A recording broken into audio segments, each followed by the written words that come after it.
Nah kita, tapi yang paling penting anak saya adabnya harus nomor satu.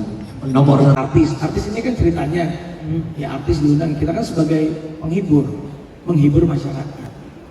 Hai Rasulawars, hari ini kembali digelar The Strong Minor Project, event dakwah yang bertemakan Self Upgrade yang digelar di Istora Senayan, Jakarta, yang merupakan sebuah gerakan sosial yang berkomitmen untuk memperkuat identitas dan keyakinan komunitas muslim di lingkungan minoritas.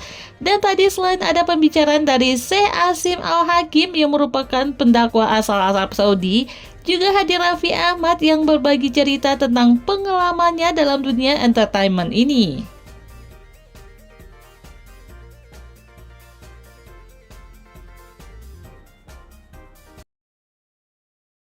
Artis ini kan ceritanya, ya artis diundang, kita kan sebagai menghibur masyarakat. Sama halnya dengan ya polisi itu biasanya mengayomi masyarakat. Ya. Jadi saat kita diundang, saya ini saat diundang di acara manapun di luar kota, di dalam kota nggak pernah saya punya standar harus di bintang 5, nggak pernah. Ya udah, adanya apa, berapa ininya, itu aja. Udah, kalau memang ya kalau nggak juga nggak apa-apa. Jadi saya itu apa ya, buat saya orang tuh rata-rata suka lupa kalau jadi artis tuh mereka pengen jadi bintang. Kadang kalau jadi bintang itu kita suka sindrom, lupa bintang itu banyak di langit-langit, jadi terus bersaing, harus begini begitu, dan kadang suatu hari bisa redup. Makanya saya bilang saya nggak mau jadi bintang, saya pengen jadi langit. Suatu hari bintangnya saya tempel di langit-langit saya. Masya Allah, luar biasa. Dan Raffi juga sempat sharing bagaimana ia selama ini menjalani kehidupan dengan padatnya aktivitas dan berbagi waktu mendidik anak-anaknya yang mengutamakan adab dan taat kepada Allah di atas segalanya.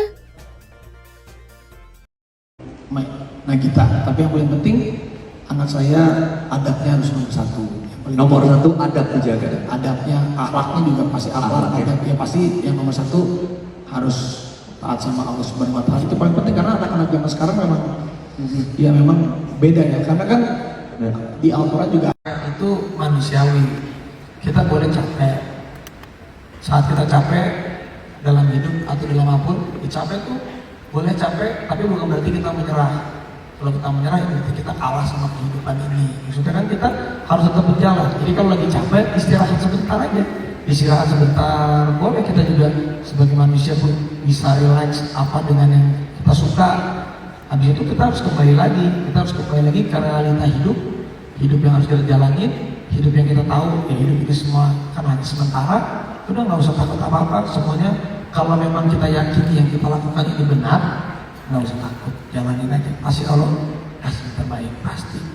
Siap menghadapi. Dan inilah momen yang paling ditunggu-tunggu saat Syekh Asim Al-Hakim berdakwah di hadapan ribuan jemaah yang hadir di Istora Senayan, Jakarta.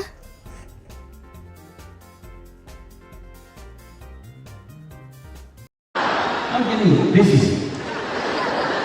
I used to speak like a sheikh and a podium and they can't do my circus.